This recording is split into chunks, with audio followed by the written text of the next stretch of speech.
بسم الله الرحمن الرحيم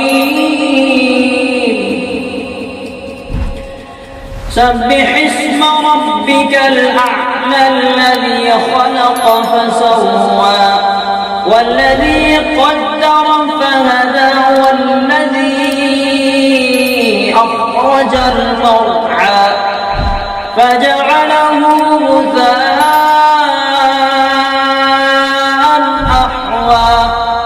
سنقرئك فلا تنسى إلا ما شاء الله إنه يعلم الجهر وما يخفى ونيسرك لليسرى فذكر إن نفعت الذكرى سيذكر من يخشى ويتجنبها الأشقى الذي يصلى النار الكبرى ثم لا يموت فيها ولا يحيا قد أفلح من